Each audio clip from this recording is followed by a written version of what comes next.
I say, let's get started.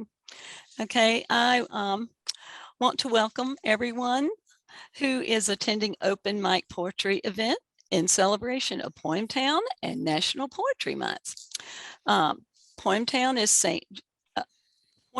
Johnsbury is sponsored by Catamount Arts, St. Johnsbury Chamber of Commerce, Discover St. Johnsbury, and the St. Johnsbury Athenaeum. Cross your fingers that next year we can have an in-person event. I am so looking forward to that. Before we start, I want to make you aware of a new art exhibit in Athenaeum Hall, which is on second floor, and it's sponsored through Inclusive Arts Vermont. The exhibit entitled Masked features 22 Vermont artists with disabilities. The work included is as complex and layered as the meaning of the word masked itself. Masked is a program of Inclusive Arts Vermont. The exhibit is funded by the National Foundation of the Arts, the Vermont Humanities Council, and the Fountain Fund. There will be an event for the exhibit opening on May 6th, 4 to 7. So if some of you can come and join us, that would be great. Some of the artists will be on site to answer questions. Check our website for more details and upcoming events. All right, now without further ado, I would like to introduce our MC for the night. Long associated with Northeast Storytellers, currently serving on the board of the Poetry Society of Vermont. You remember him as the MC of this event last year, and a poet in his own right. So ladies and gentlemen, may I present to you Michael J. Farrand. Okay, Mike. Thank you, Adele. It helps when you get to write your own intro. Anyway, welcome everybody. Partly because Adele keeps reminding me that I'm a poet too, and therefore I should get to read some of my stuff. And because we're still missing, by my count, 4 writers. I'm going to do one of my poems just as a little bit of a warm-up, and then we'll get to it. As a reminder, I wasn't listening. We'll each have 4 minutes. So do as I say, not as I do, because this is a fairly long one. But hopefully we'll just have some fun and 1 or 2 of these people will show up. This one is called The Tycoon Who Craved Macaroon.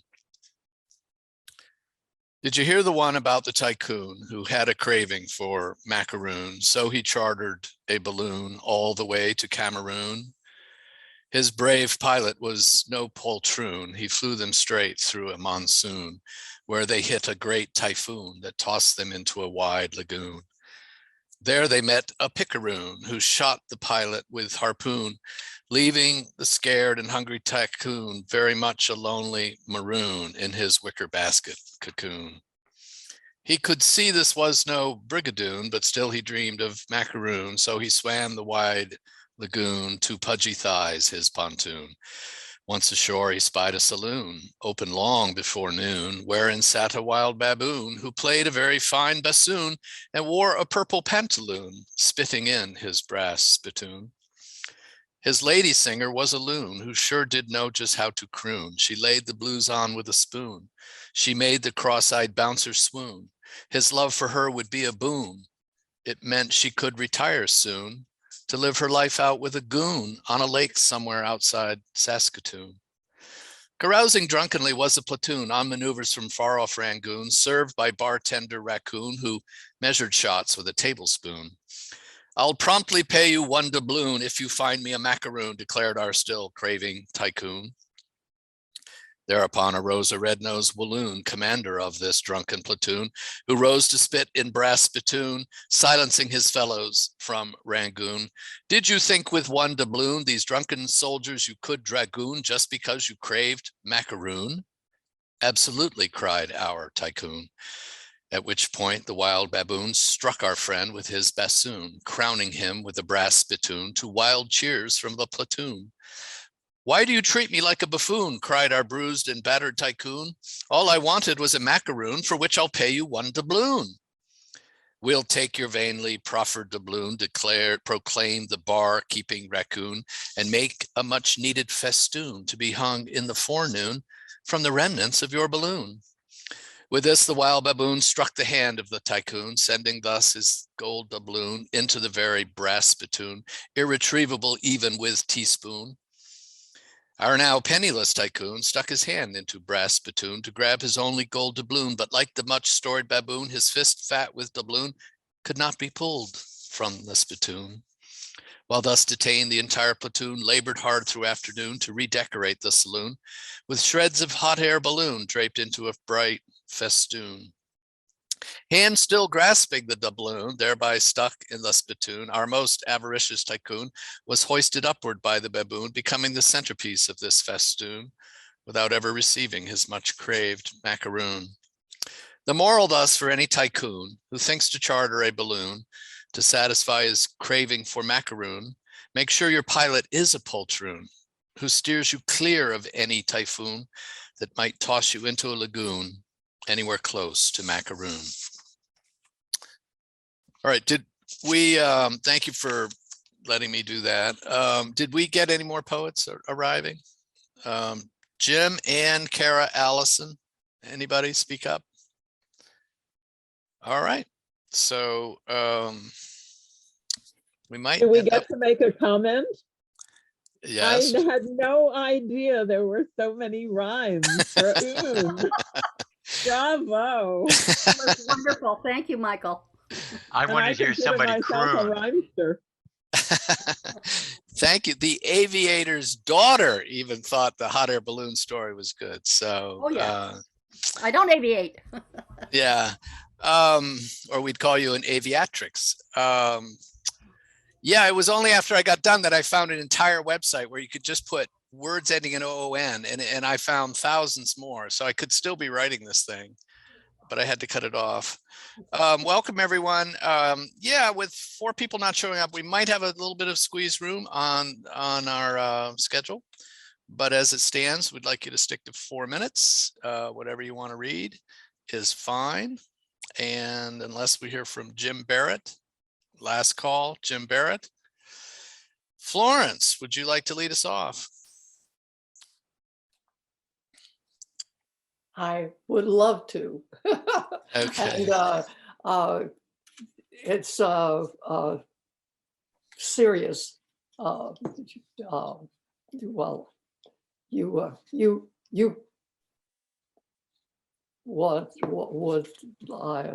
yeah. Anyway, I have a book, and I published it last year, and I thought that I was going to be reading it in person, but anyway, yeah. Okay, nails. The old rocking chair sits askew on the tilted porch with rotting wood held together with rusty nails. A derelict farmhouse, windows boarded up so raccoons can't get in, and damage what? Mattresses, boots and dresses, vegetable peelers? Home to a hardworking farmer and his hardworking wife, a barn full of cows, trees full of sap, hives with bees. It wasn't idyllic, though the view of the lake is lovely. Quarantined by daily chores, isolated, lonely, even with children, one of whom lives down the road in a trailer. They nailed a life together. The radio was all they had to hear what they were missing. Hired help helped. Children washed dishes and called in the cows from pasture. The doctor came on house calls. Going to town was a treat. Sunday church, a weekly looking forward to. Choir practice, quilting bee, a roof raising followed by a potluck supper. Now it's a derelict farmhouse, held together with rusty nails and memories I remember. And explanatory value is sprinkled throughout. Explanatory value answers.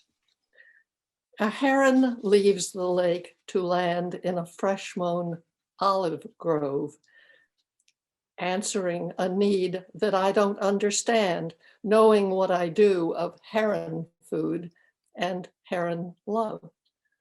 The sea colors itself according to its needs and those of changing light and air.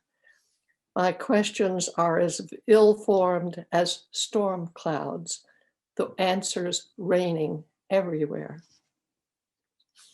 Cairns inform our climbs.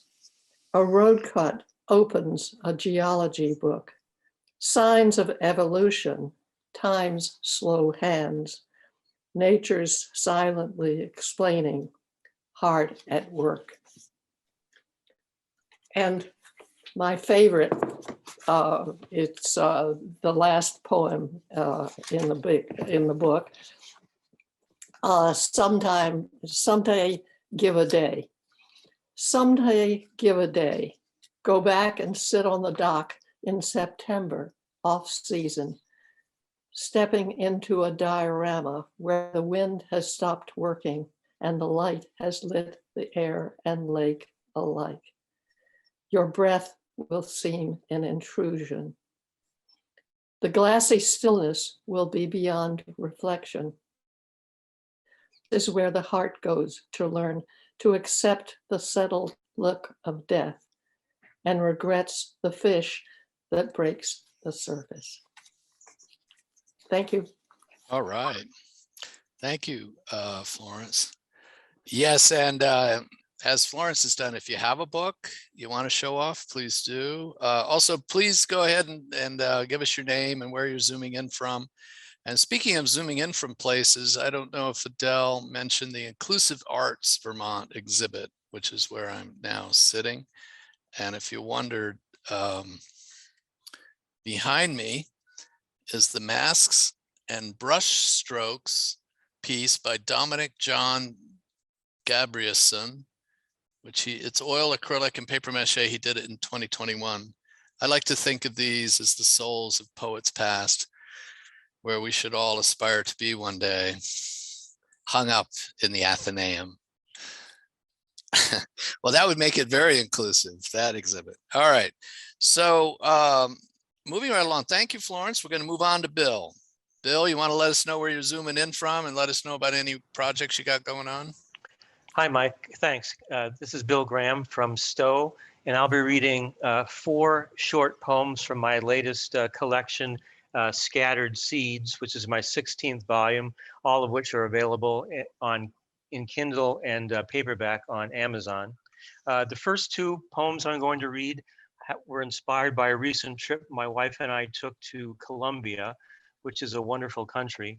And the first poem was based on an anecdote that one of our guides told us about a neighborhood in Medellin, which had been terrorized for years by the infamous Pablo Escobar cartel. It's called A View to a Kill.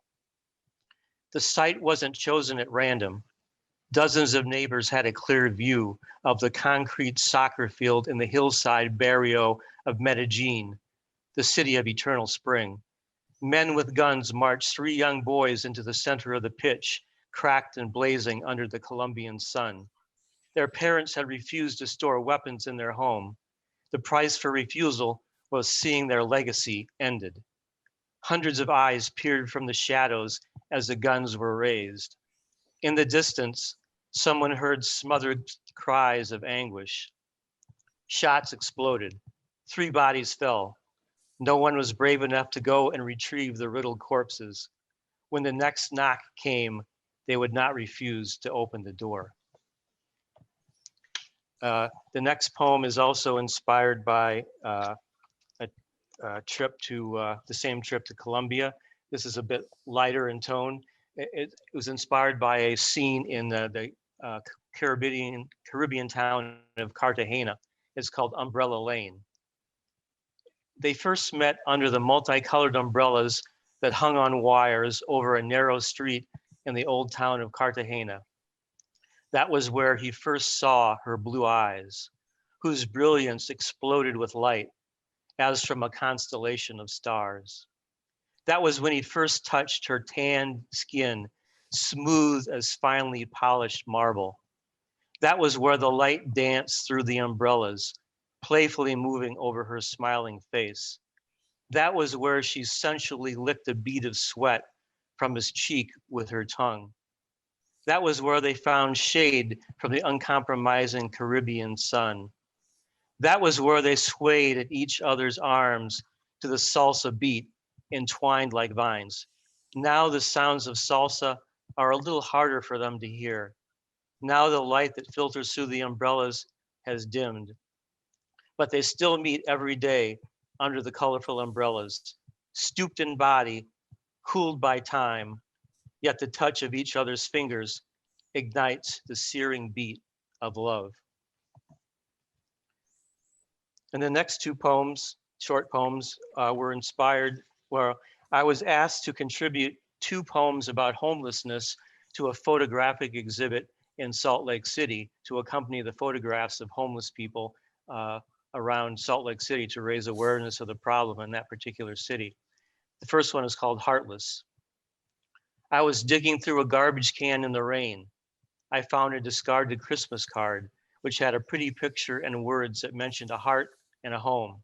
I thought to myself, I must have lost my heart when I lost my home. Now I have a hollow space in my chest where my heart used to be.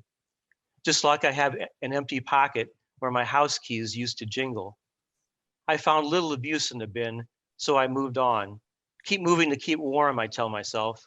But my feet and hands are as cold as cemetery headstones. Not enough blood in my veins now. That's what happens when you lose your home and your heart. You begin to doubt if you're even still alive. I think that if it keeps raining, I will slowly dissolve. One day there will be nothing left of me except a pile of dust in an alley. Somebody will come along and sweep me away. And the last one, also for the homeless exhibit in Salt Lake City, all I have. All I have in this torn green sleeping bag that smells of my unwashed skin and the fur of my puppy Duke, who I found wandering in a drainage ditch, cold and shivering. We are family now, keeping each other warm. I feel his little heart beating against mine at night. All I have is this discarded hamburger and a warm soda that I found after somebody had thrown them away. I shared the burger with Duke. His tail wagged. All I have is this green army jacket that I've had since I served in the desert. All I have is this crumpled newspaper clipping that told me my mother had died. I walked 10 miles to place flowers on her grave. She wouldn't recognize me now. I've grown thinner and my hair has gone gray. All I have is my tattered copy of Moby Dick, which I read, dreaming of being at sea, breathing in salty fresh air. I read to myself that I can savor man's finer artifacts, just like the people who walk by me and ignore me every day. Thank you. All right. Thank you, Bill. Now I've just looked through the roster and I don't see Ann Cooper, but Ann, if you're there, speak now or forever hold your peace. So Steve Parker, I hope you're ready. We're moving on to you. Please let us know where you're zooming in from and if you got any projects going on. Thanks.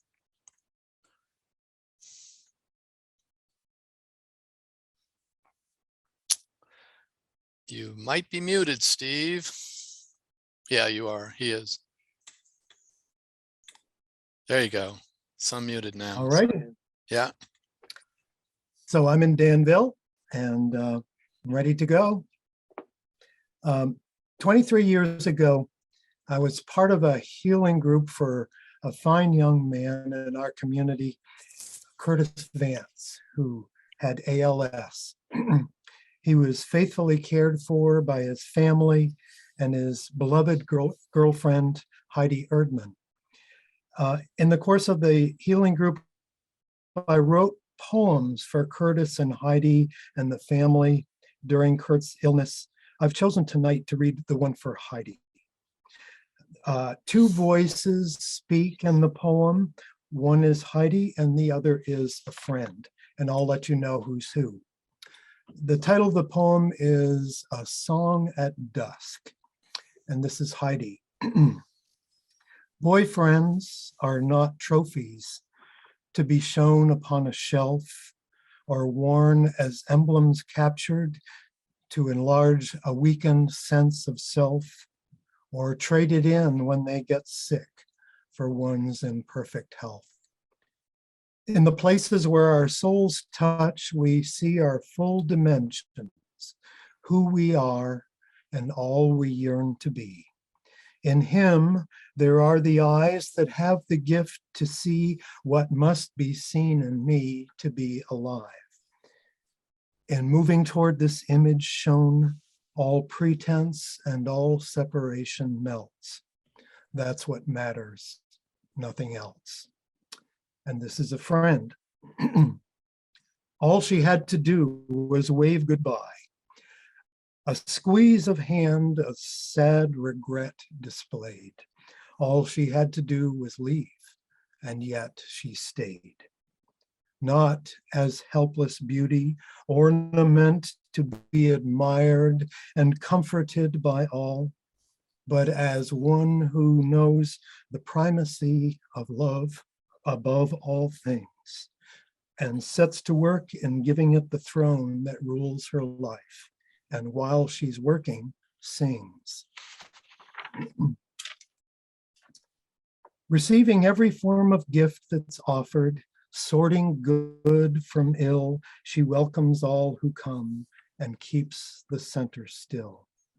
After each night filled with fear of sleep, for how it takes her from his tending, she watches gray dawn come, and with its ending, opens up the room to be swept bright by morning's healing broom of light. And this is Heidi. If you find the world bare of miracles, where has your attention caught itself upon its hook? It's all in knowing how and where to look. And recognition is the key that turns the lock and opens up the sacred book. Where does your own magic lie asleep? Is it living on the surface where soil and sunlight meet? Or is it buried deep within the envelope of memory and years, denying death beneath 100 shadows of 100 ancient fears? I have faced the darkness of a wood that seemed to hold no light, and heard from far within its limbs the thrush's voice, a single bird that filled the moment with its living gift. And then, and only then, I felt my spirits lift.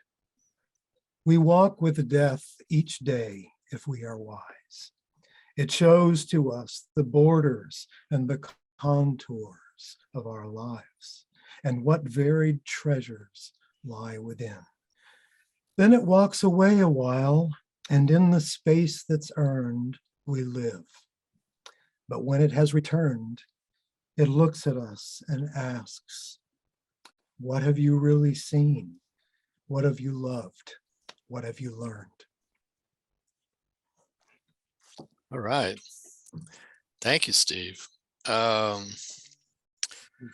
All right, James, I hope you're ready because I don't think Kara's here. Kara Burnett. Kara. All right. Our next poet is James Fraze White. And if you could introduce yourself again, James, and let us know where you're zooming in from, etc. Thank you. You're welcome. I'm coming in from St. Johnsbury via many other places, but I'd like to start with something I had read on Facebook the other day. A teacher had posted a picture of a child's writing, and the person who reposted it said that this was the essence of what poetry is all about. And I'd like to respond with my version of the poem, which is called The Perfection of Poetry. I had a cat named Eve. She swallowed a bowl of yarn. But when her kittens were born, they all had sweaters on. I'm a painter, a sculptor, stained glass artist, all kinds of things. And I often write my dreams, and this is a dream called Maturity. My dream last night. I awoke myself almost shouting, Alex Prue, shame on you, having just pried aforesaid Mr. Prue, left sitting in a sunlight pool in deep chagrin after his impulsing kissing embrace of Professor Troy's pixie vixen wife. He'd have been aflame with fury if he'd been there instead. Helen, the blushing goddess offended, hand over mouth containing bubbling giggles, eyes twinkling with merriment at the presumptuous affair. Prue, a pink, embarrassed mess, his curly yellow wig hair disheveled, black mustache twitching as if itching, hardly a reprehensible foe, hardly a sensible Joe. Head bows, hands between his knees in childish retribution. I scolded like a child. The dream came in stages, a bouncing ball of school memories, of students, old and new, in mutual delight. I thought them not so small, seated round the reading table, not one of us seemed tall. Here we taught each other in our own beguiling journey. Words are roads that lead the way. We discovered worlds of plenty. Honored by polite demeanors with bows and cordial shakes of hands in other parts of our big world, adults scattered to repair the bombed brain mess we made, refurnishing broken slashed walls, glittering shards of broken glass, books thrown upon the floor, disheveled without remorse, repainting graffiti walls that had no Banksy wit, a cafeteria explosion with confetti and accuracy, littered chocolate chips upon the floor, on chairs and benches, across the tops of feeding tables, laid once with abundant food, bleed with butchered flesh. The presumptive behavior of grown-ups lay in tattered lies. The natural grace of children bounced this thought into my head. Maturity is a myth. That was a dream from this past, or January a year ago. And I have another quick short one. This is a love poem of a sort. It's for Levon. Yesterday, I saw your face, looking at me, peeking out of the clouded window of the studio of a friend, his portrait gallery filled with people, people. You were always miles, hundreds of them, away from this little studio, years away, decades in my past away. Yet there you were, I could not tell my friends I saw you there. I could not tell you, beg to you, the sorrow I gave you, trying to love you, believing I loved you, believing our game. We were romantic artists in garrets in Paris. And I painted romance away, deceiving not you, but myself, wanting to love you, playing a game with destiny. And I failed. I failed at loving you. My heart wild aflutter, calling out for something else, the love I'd hidden, the love for others like myself, breaking the bonds of normal for the normal of myself. Thank you. Thank you, James. What? Me. Okay. I would like to interject something here. I had gotten an email. This is Adele. I got an email from James. He said he had no webcam. So I, without permission, by the way, took something that he attached to his email, which I believe is a piece of his artwork. Is that correct? That is correct. That's one of my stained glass. It was beautiful, and I thought, well, let's have something pretty to look at as we listen to this wonderful poetry. So I hope you don't mind. No, thank you very much. I'm honored. You are quite welcome. Oh, no, don't mention. Okay, so all right. Thank you. All right, that was quite impressive. I found myself looking at it the whole time. All right. So thank you, James. Lakshman, I hope you're ready, but we're going to check one last time for Allison Buchanan Dexter. Allison, did you make it? All righty.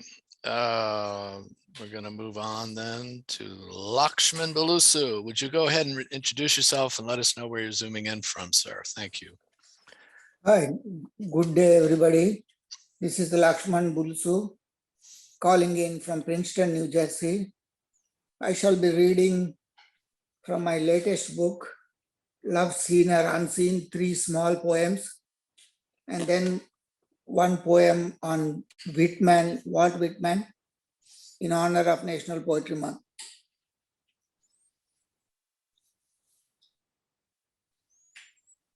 Again, the book is Love Seen or Unseen, and it's on Amazon. My love for you, akin to that between flower and bee. Each flower it alights on, each day we'll together be.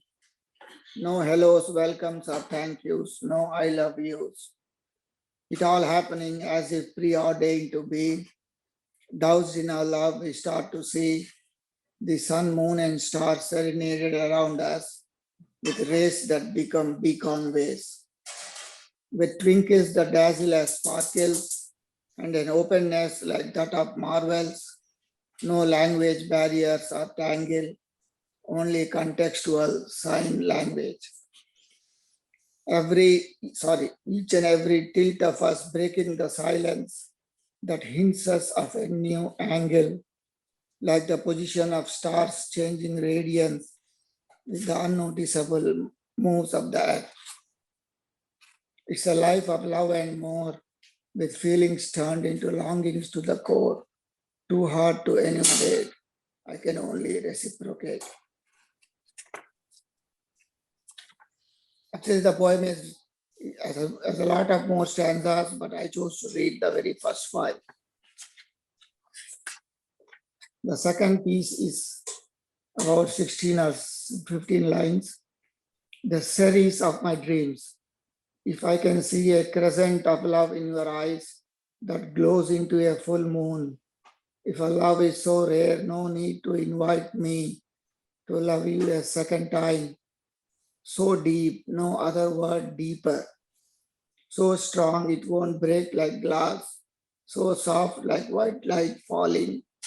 If we can delight in our love, inviting jealous wings, common and extraordinary. If our smiles can make the Mona Lisa smile, I think this love would be the series of my dreams.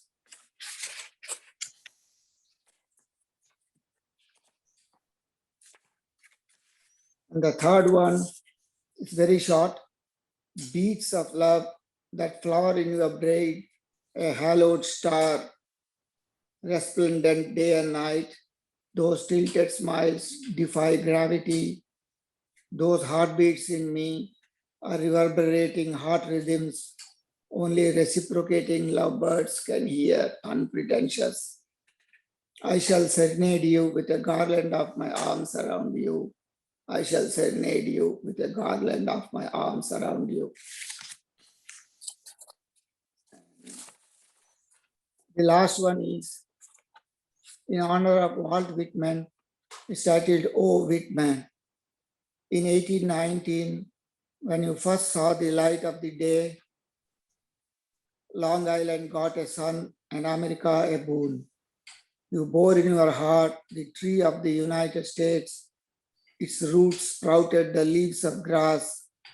Their glory still carries your passionate words of an impassioned America.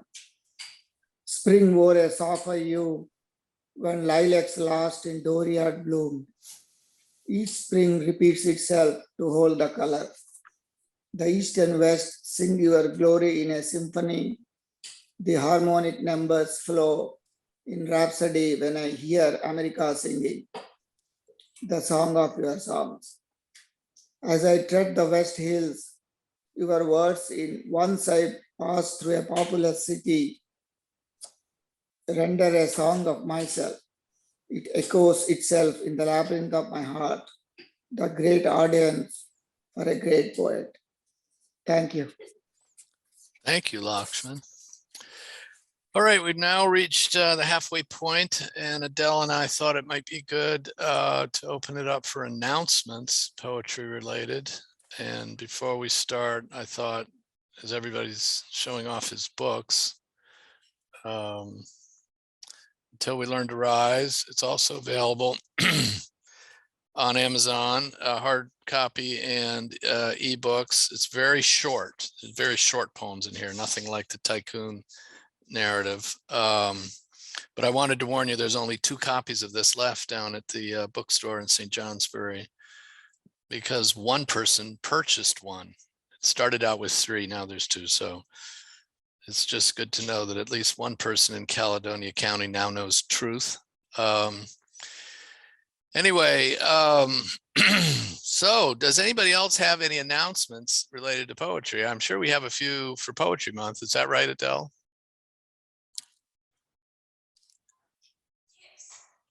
I don't hear you.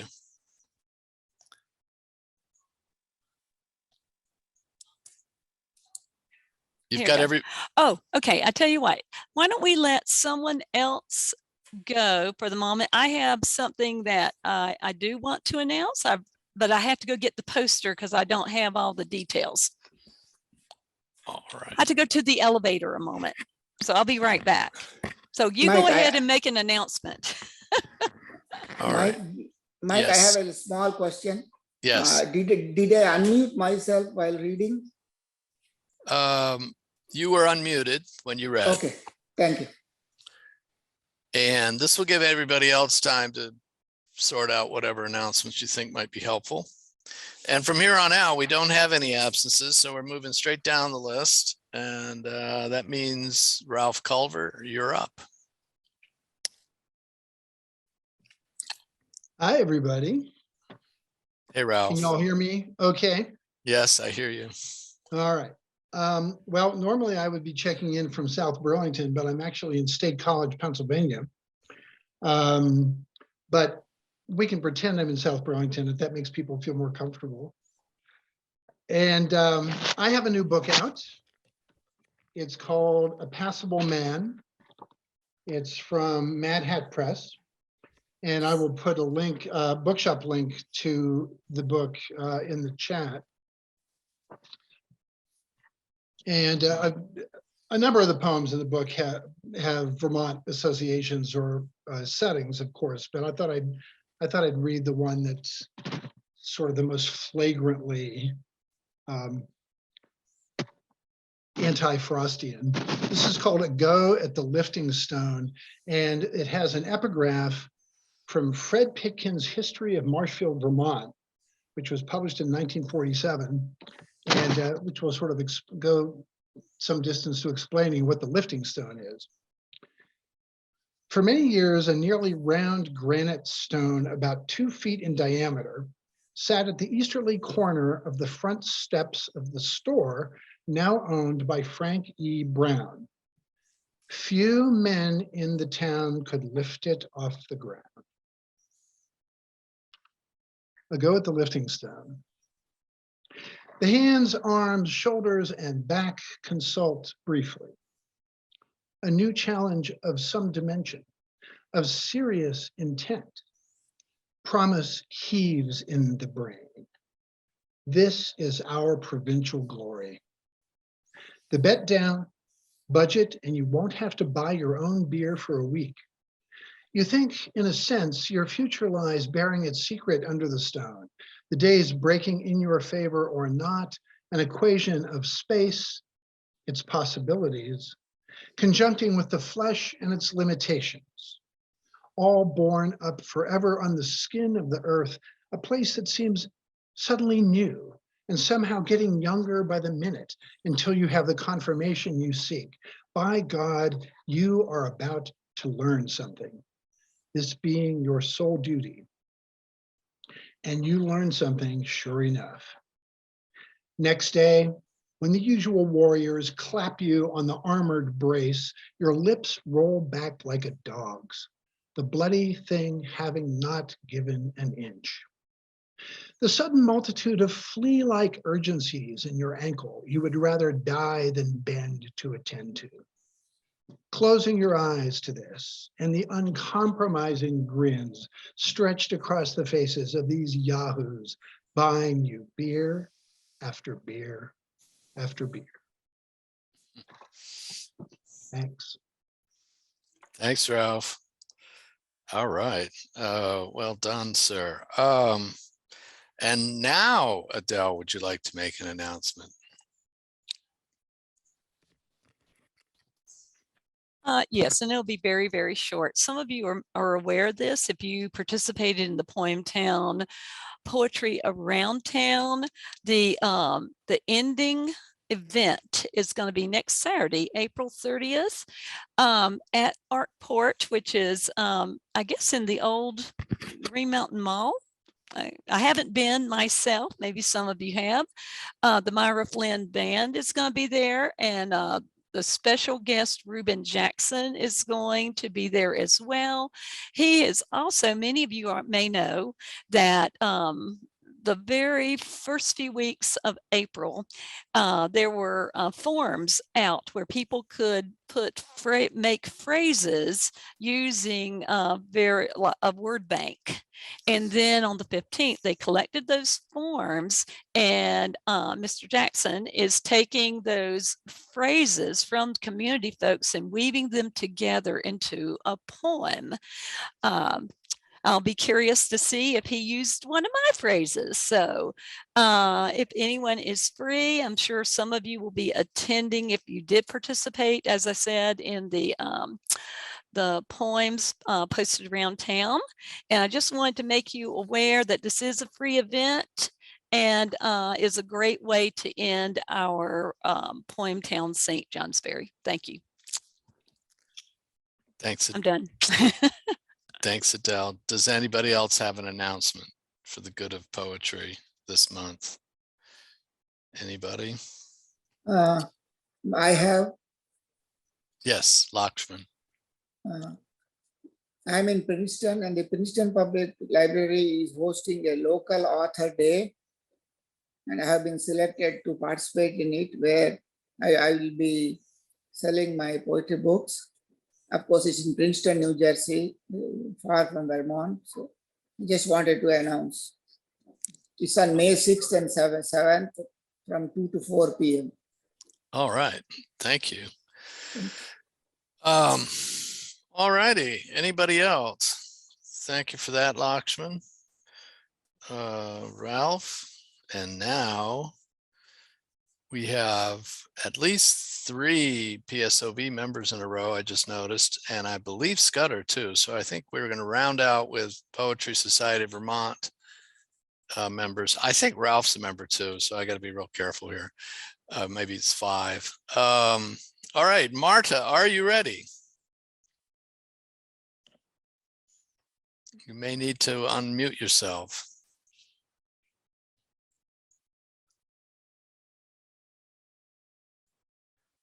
Marta Finch.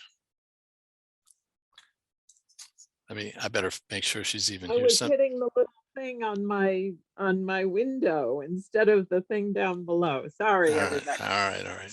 Hello, I am in Bennington, Vermont, and I have several poems. I'm going to start off with a little light verse in honor of Mike Ferrand. Let's see if I can compete with you. It's called Living with Cats. And an elegant poet in Maine had never learned how to complain. At night, her 4 felines would all make their beelines upstairs for her soft counterpane. The major was not the most genial. His owner felt sometimes most menial, but he swooned hearing French. When disturbed, he'd retrench. His sins were indeed only venial. Allegro was blacker than soot, for when stroking him whisker to foot, there was no hair you'd quite be inclined to call white, wheresoever your hand you might put. Old Rex from the West, without doubt, was the bully who had the most clout, not confined by his limp. With the roll of a pimp, he would growl and then scratch to get out. Sweet Sophia, if she had her druthers, would always dine after her brothers. But the svelte little minx, full of something hijinks, easy hijinks, came to subjugate all of her brothers. And the poet who lived in Maine with the 4 cats was my mother. And my mother was a poet, as the poem said, and she and I both loved sonnets. I grew up with sonnets. And so I have a sonnet that my mother wrote, and it's called Poets. Some of your words, like music passing slow, come into me as into evening. House of quietness, the lamp turned low, roof and hearth and bread of comforting. Some into the mornings of my days flash as sun on dappled fishes, where in brooks of pleasure, murmuring their praise, they find the anthem of my echoing air. And some low notes from the aurora come, pulsating close and closer through the night, pulling the held blood by a silent drum. Earthbound I hear, I try to find the light. Frail paper words, what freighted work they do, since all your words are all I have of you.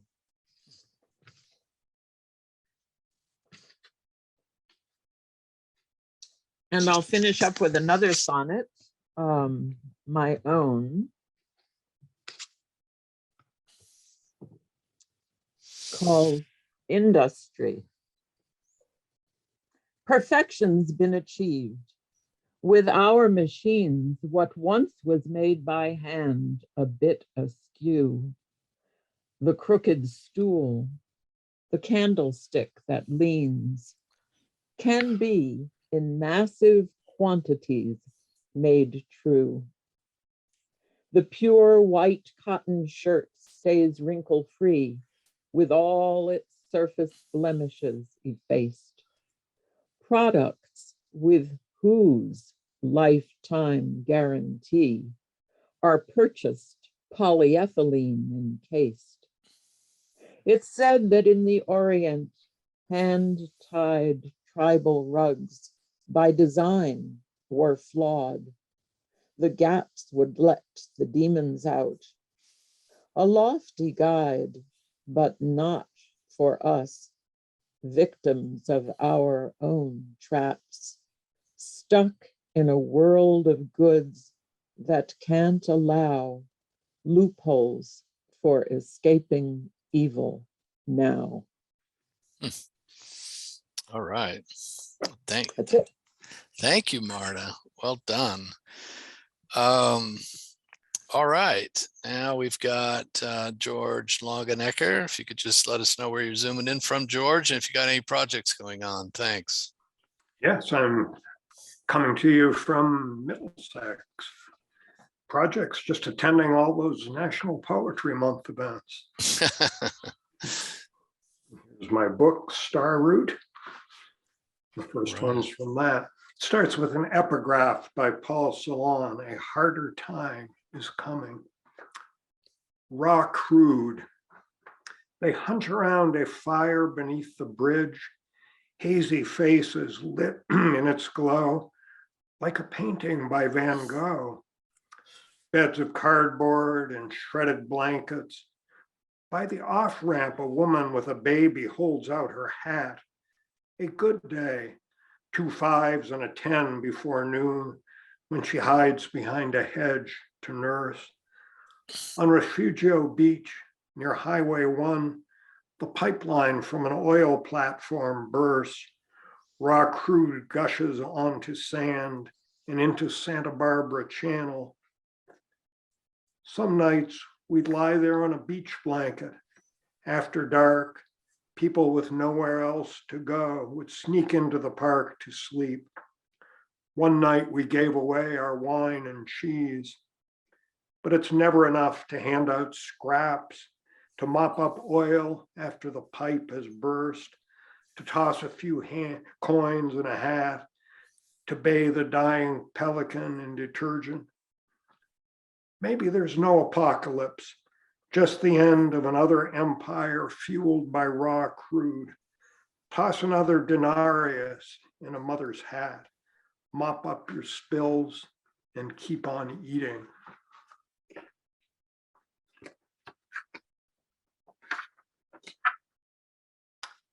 Skull in the passenger seat of a 1933 Dodge, its rusted metal worn smooth by 80 years of blowing sand and dust across the high Nevada desert. A rancher with a sense of humor and art, O'Keeffe, with a little Picasso and Warhol, has set this steer's skull in the seat atop a rusty steel shaft sticking up where the brain used to be.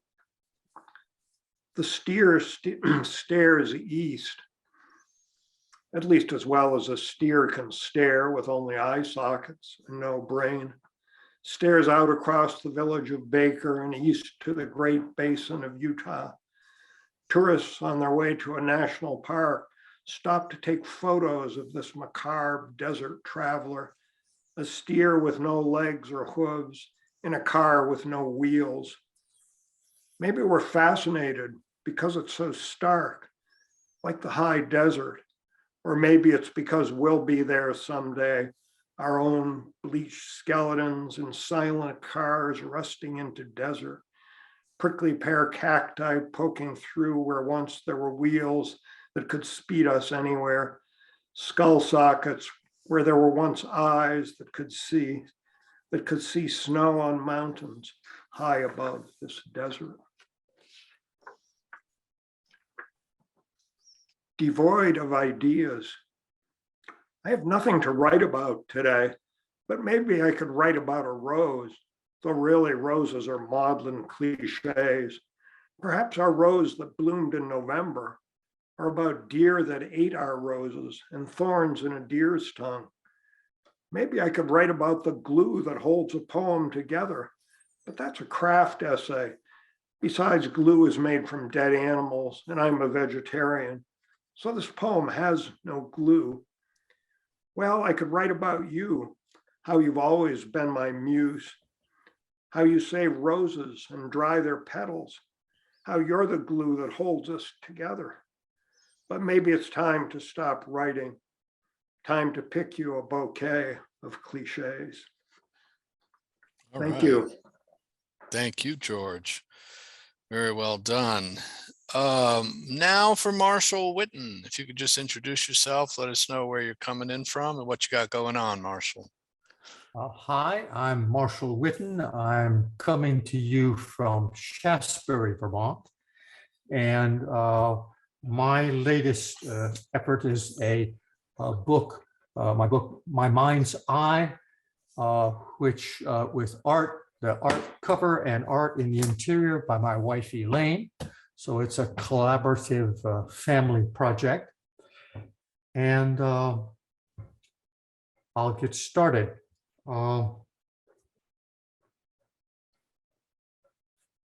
First poem is The Gaze.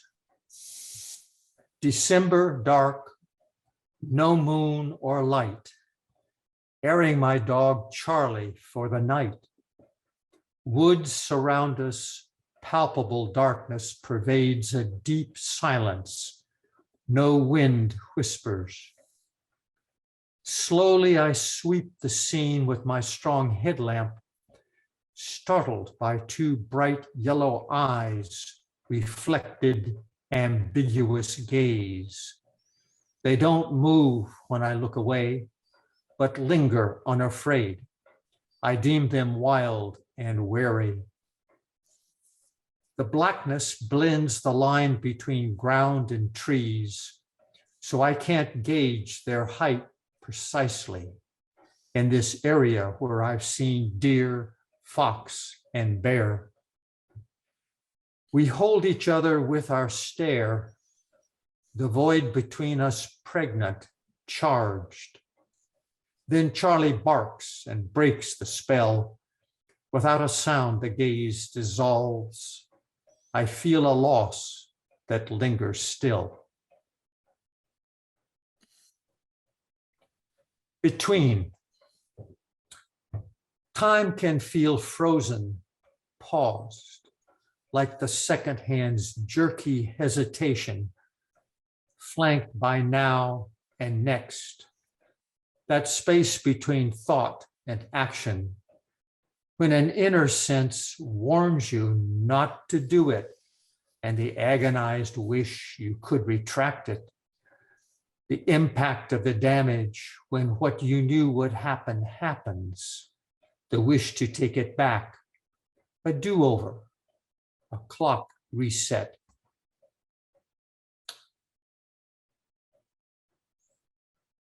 Oblivious. What will it take to halt us heating Earth? We dawdle like a dog team that can't agree on whether to go on or where or how fast in a political snowdrift with an implacable deadline. It's getting warmer, breaking up the ice. The lead dog warns the team, but they don't listen or understand the import of melt, being cut off and stranded without provisions, left to die. Another dog claims it's all lies. There's no need to rush, leave soft, snug snow, feel safe. Why rouse themselves, lose liberty for a lie? Don't deceive yourselves about what's real. Aesop's dog, who thought his reflection real, opened his mouth, out fell his integrity. Thank you. Oh, thank you, Marshall. All right. And now, last but certainly not least, Steve Parker's brother has joined us.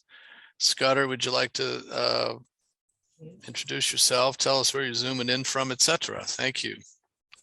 Delighted. Thank you. And thanks so much to the Athenaeum and for you, Michael, Adele, and all the folks who've worked to put this and Poemtown together. Thank you so much. I managed to come out with a perfectly timed book of poetry in June 2 years ago. So it coincides nicely with the pandemic, called Safe as Lightning.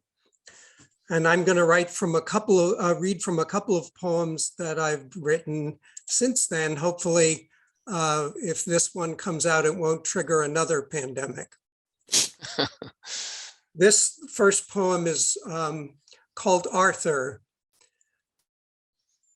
The hairs on my neck bristled at his insistent, and I'm sure he thought generous, attention. I could almost hear him tell his wife, he seems a bright young man, but has a lot to learn. An attitude I'd sniffed like subtle aftershave on other men who knew they were entitled to their wealth and others destined to their lack of it. My body knew well before my mind concluded that this was bullshit. Just a thin skin stretched over dry old bones. I knew if I went so much as the thickness of a thought beyond the judgments that composed his permanence, he'd feel entitled to resentment that I could shun such insight. And when I did, it was like freedom to an unruly dog who'd been deemed incapable, thank God, of benefiting from the services of a renowned pup trainer. But it wasn't quite that simple. Once he'd paused, pointed to the crater by his right ear, saying the bullet from his own hand went in the other ear and came out this, and yet I'm here, I don't know why. So years later, when his wife called to say he was failing and asked if I'd come visit, of course I did. It was like waking up one morning with wind tossing what seemed a white silk shirt on my body on a day of unexpected sun. He was at first irritable, querulous, so I cupped his frail hand in mine and sat with him until neither of us had said, I'm sorry, until we were both just there together, quiet. And this is for my brother, Alan. The strawberries, this is called You Would Have Loved This. The strawberries are greatly appreciated by a committee of 12 cedar waxwings who elegantly adorn the wire tomato cages. They take turns sampling the goods, pause like aristocrats celebrating after a winter of wizened crab apples and sumac. An elm is thriving as its neighbors raise twined dry branch tips in elm's gesture of surrender. This tree has woven roots in compost pile and garden. I'm content to share. No porcupine for years, but here's one feeding on lush elm leaves and twigs, preoccupied as a spiky panda 30 feet above its death. Once we might have said, though we still think it sometimes, they just come for the food, as though scorn was our entitlement. But you would love this, every creature of it. We'd share the light gift of their presence, knowing grief is not just a human muscle, though you have thinned your throng of groundhogs and appreciated fence to guard your family share. You'd welcome them, as you would have old friends at the reception, after the service, after the river erupted in your brain, after that swollen silence, wrapping brownies for them in a napkin, slipping finger rolls into their coat pockets as helpers in the kitchen watched, knowing you would, approving. Wow. Thank you, Scudder. And speaking of the Parker brothers. We are now at the end of our regularly scheduled program, but Steve promised us another short poem. Steve Parker, would you like to zoom in? Sure. All right. This is a dilemma familiar to all poets. It's called Burning Rough Draft. The words that sit there dead upon the page, that will not breathe, will not perspire, I ball them up and throw them, not with rage, but with relief, into the fire. I figure they deserve a treat for exiting my brain and leaving it leaner. Here's their chance, perhaps, to speak again. One last, finally articulate, heated blast, leaving the room warmer and my mind much cleaner. All right, Steve, I want to thank everybody for coming. And as the people are filing out, I thought I'd read one last poem. If there's any sort of housekeeping after this, please buzz in. If you want to stay after and chat, that's fine. Please don't knock over your chairs as you leave. With the passing of the storm. My captain's lodge of timbered oak has weathered wrenching storms.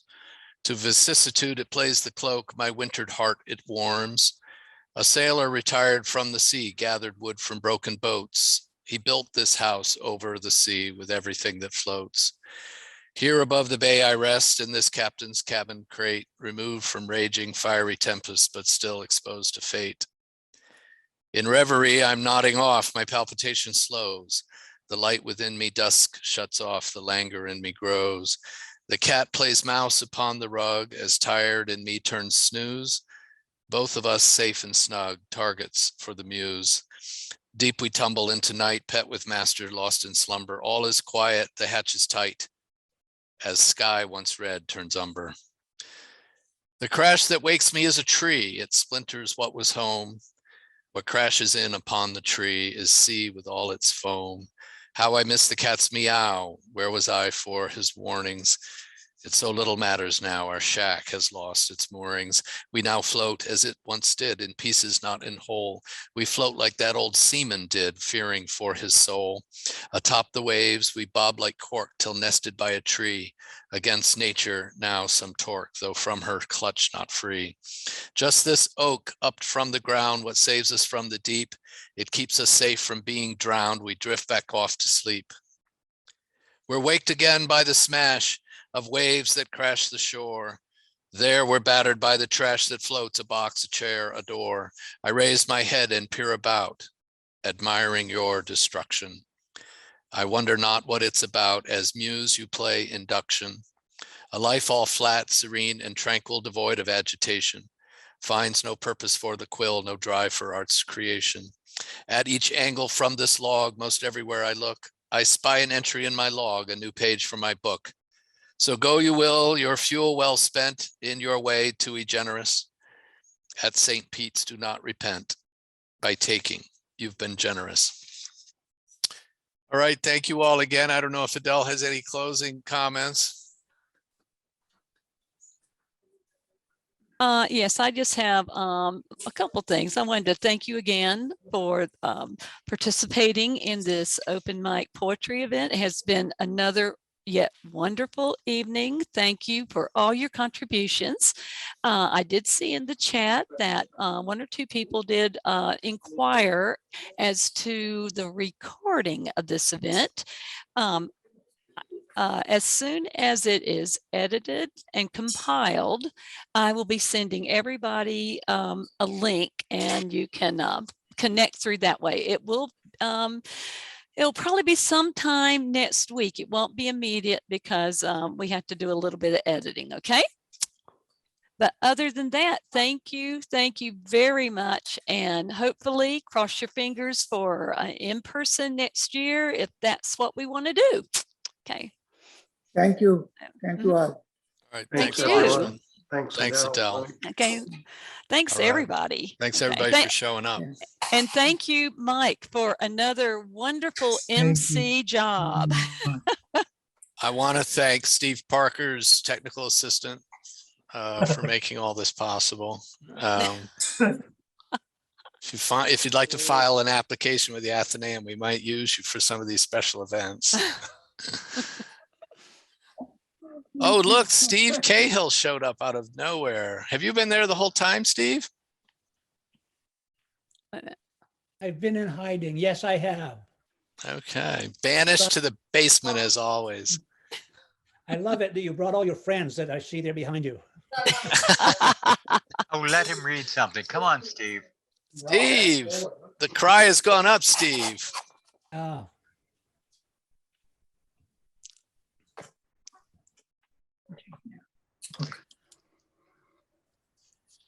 So I don't know if we're going to be able to A coax little him quiet into. there.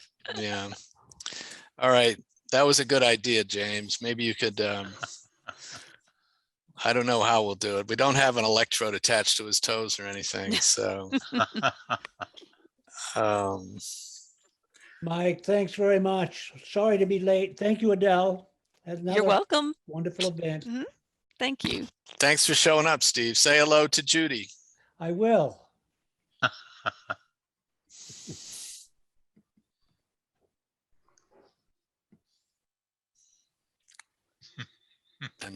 And then there were 4. I know. No, 3. There's 3. Well, I guess. I Ah, see. boom, click, Whoop. pop. Just James. Thanks for coming, James and Lachman. That's great of you. Lachman, you win the award for being from the farthest away, I think. Thank you. And yeah, good luck at that Princeton Library event. That sounds very Okay. good. Thank you. Okay, thank you. All right.